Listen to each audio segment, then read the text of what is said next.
बोल गुरुदेव भगवान की जय। प्यारे कृष्ण कन्हैया लाल की जय। श्री मार्कंडेय महापुराणम अध्याय 2 चटक की उत्पत्ति का कथन। मार्कंडेय जी बोले, सब पक्षियों के राजा गरुण अरिष्ट नेमि के पुत्र हुए। गरुड़ का पुत्र संपाति हुआ, अत्यंत बलवान और वायु के समान विक्रमशाली सुपार्श्व संपाति का पुत्र हुआ। इसका पुत्र कुंती और कुंती का पुत्र प्रलोलुप हुआ। प्रलोलुप के 2 पुत्र हुए, कंक और कंधर।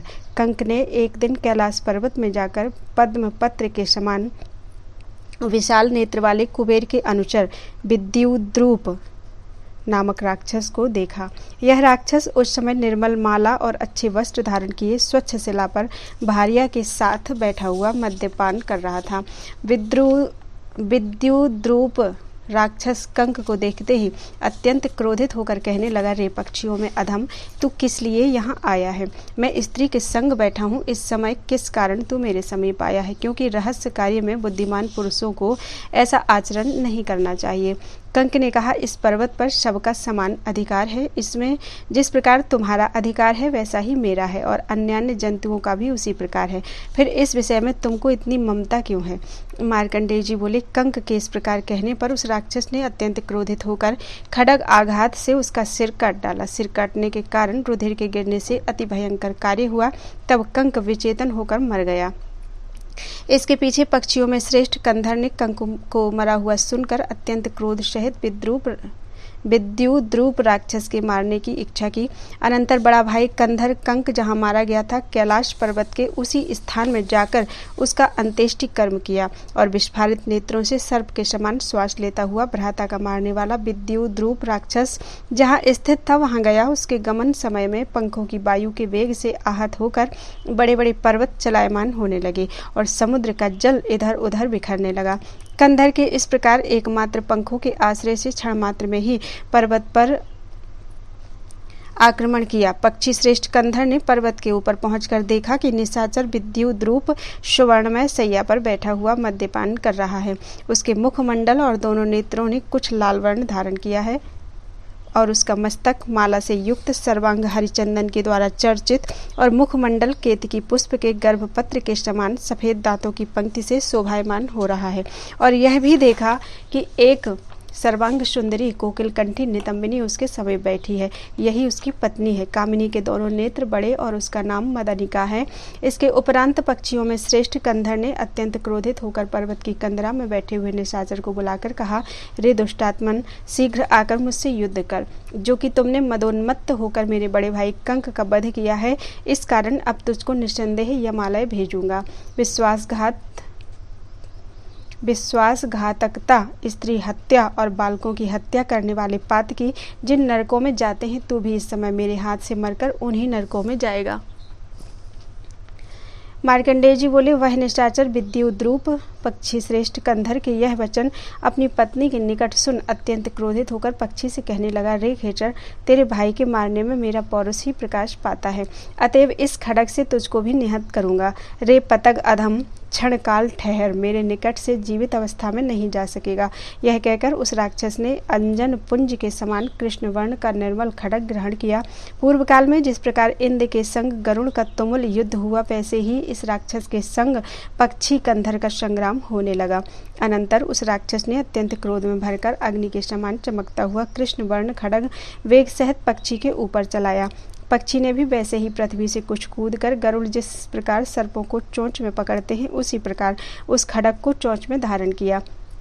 पक्षी श्रेष्ठ कंधर चोंच में खड्ग धारण पूर्वक पैरों से उसको तोड़कर अत्यंत क्रोधित हुआ और फिर उनका बाहु युद्ध होने लगा। अनंतर निशाचर पक्षी के द्वारा वक्षस्थल में आक्रांत होकर पक्षी के प्रहार से जर्जरित हुआ और उसकी नाड़ी, हाथ, पैर तथा मस्तक देह से पृथक हो गया।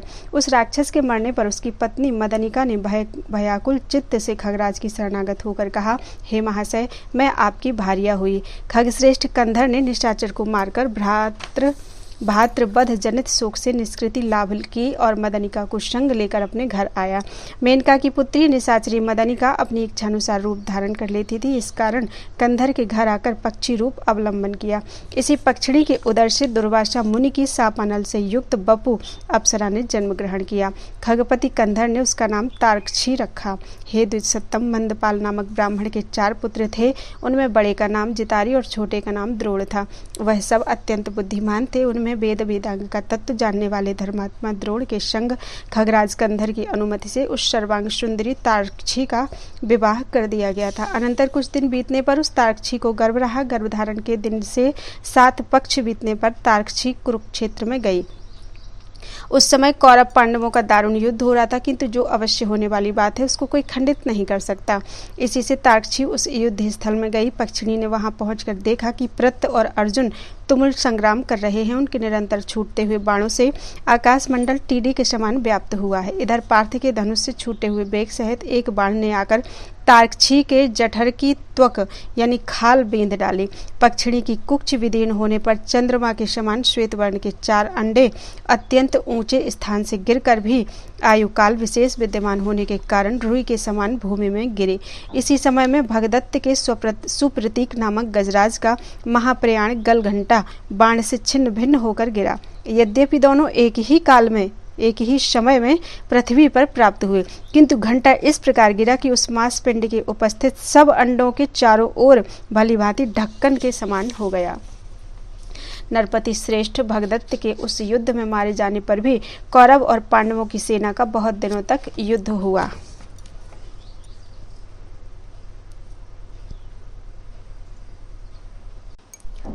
अनंतर युद्ध समाप्त होने पर धर्मपुत्र युधिष्ठिर धर्म विषयक नाना प्रकार के उपदेश ग्रहण करने को शांतनु पुत्र महात्मा भीष्म के निकट गए। इसके पीछे जहाँ घंटे से ढके हुए पक्षी के बच्चे विद्यमान थे, अकस्मात संयम चित्त ब्राह्मण श्रेष्ठ समीक मुनि उस स्थान में आए और घंटे के भीतर पक्षी के बच्चों का चिची कुची शब्द उन्होंने सुना। यद्यपि बालकों को अत्यंत ज्ञान हो गया था, किंतु तो भी वह बाल्यकालवशतः स्फुट अर्थात जो समझ में ना आवे ऐसे शब्द उच्चारण करते थे। अनंतर शिष्यों के सहित ऋषि श्रेष्ठ ने अकस्मात पक्षी शावकों का शब्द सुनकर आश्चर्य युक्त चित्त से घंटा उठाया और माता पिता तथा पंखहीन पक्षी के बच्चों को देखा। मुनि श्रेष्ठ भगवान समीक मुनि ने भूतल में यथावत स्थित पक्षी के बच्चों को देखकर अनुगत ब्राह्मणों से आश्चर्य युक्त होकर कहा, हे ब्राह्मणों, पूर्व काल में देवताओं से ताड़ित होकर जब दैत्यों की सेना इधर उधर भागने लगी, उस समय द्विश्रेष्ठ शुक्राचार्य जी ने उससे सत्य ही कहा था, हे दैत्यगण, तुम मत भागो, निवृत्त हो। इस प्रकार कातर होकर किस लिए जाते हो? शौर्य और यश त्याग कर कहाँ जाओगे? तुम क्या कभी नहीं मरोगे? पूर्व में विधाता ने जब तुमको उत्पन्न किया है तो जब तक उनकी इच्छा ना हो तब तक युद्ध करो, ना भागो, किसी प्रकार तुम नहीं मरोगे। देखो, कोई अपने घर रहने पर भी मरता है और कोई भागकर भी मरता है, कोई पान भोजन करते करते ही प्राण त्याग कर देता है और कोई कामगामी व स्वस्थ शरीर से विद्यमान रहकर भी दिव्य विलास वासना भोगता हुआ शास्त्र आदि से अविद्ध होकर भी काल के करालगाल में गिरता है और कोई तपस्या में निरत तथा कोई योगाभ्यास करते यमालय में गया है, किंतु अमर कोई भी नहीं हुआ। पहले वज्रपाणी इंद्र ने शंबर के प्रति वज्र चलाया और उस वज्र से उसकी छाती फट जाने पर भी उस असुर का प्राण नष्ट नहीं हुआ, किंतु उसी इंद्र ने फिर उसी वज्र से सब असुरों के प्रति आघात किया, किंतु उनका समय हुआ था, इस कारण वह यम सदन के अतिथि हुए। अतएव तुम यह सब जानकर भी किस लिए ऐसे त्रसित होते हो? निवृत्त हो। दैत्यगण यह सुनकर मरने का भय त्याग कर निवृत्त हुए थे। हे विप्रगण, इन पक्षी शावकों ने भी शुक्राचार्य के यह सब वचन सत्य किए थे। देखो, इस अलौकिक युद्ध में भी इनका प्राण नहीं गया। क्या आश्चर्य है! देखो, कहाँ तो सब अंडों का गिरना, कहाँ उसी समय घंटे का गिरना और कहाँ मांस, वसा, चर्बी और रक्त से पृथ्वी का आच्छादन, परस्पर अत्यंत अंतर होने पर भी एक ही समय में सबका संगठन हुआ। यह कौन है? हे विप्रगण, बोध होता है कि यह सामान्य पक्षी नहीं है। दैवी के अनुकूल होने पर महाभाग्यता उपस्थित होती है। यह कहकर महर्षि समीक ने उनको फिर देखकर कहा, हे द्विजगण, तुम निवृत्त हो और पक्षी शावकों को लेकर फिर आश्रम में जाओ। जहाँ बिल्ली, चूहा, नकुल व बाज पक्षी का भय उपस्थित ना हो, वहाँ इन पक्षियों को रखो। अथवा हे ब्राह्मणों, अधिक यत्न की क्या आवश्यकता है, क्योंकि जीव मात्र ही अपने अपने कर्म में निहित और रक्षित होते हैं। ये पक्षी के बच्चे यहाँ किससे रक्षित हुए हैं, किंतु तो भी सब कार्यों में ही मनुष्य को यत्न करना चाहिए, नहीं तो पुरुषार्थ ना करने से साधुओं के निकट निंदनीय होना पड़ता है। मुनि बालकों ने महर्षि के ये वचन सुन पक्षी के बच्चों को ग्रहण कर वृक्षों की शाखाओं में गूंजते हुए भौरों से युक्त रमणीय अपने तप आश्रम में प्रस्थान किया। महर्षि समीक ने भी इच्छानुसार वन के फल, मूल, पुष्प और कुश ग्रहण करके ब्रह्मा, विष्णु, महादेव, इंद्र, यम और अग्नि की पूजा की। वरुण, बृहस्पति, कुबेर, वायु धाता और विधाता की पूजा और वेदोक्त विधि के अनुसार उनके होम आदि विविध कार्य संपादित किए। श्री मार्कंडेय महापुराण में चटक उत्पत्ति वर्णन नामक द्वितीय अध्याय पूरा हुआ। बोल वृंदावन बिहारी लाल की जय।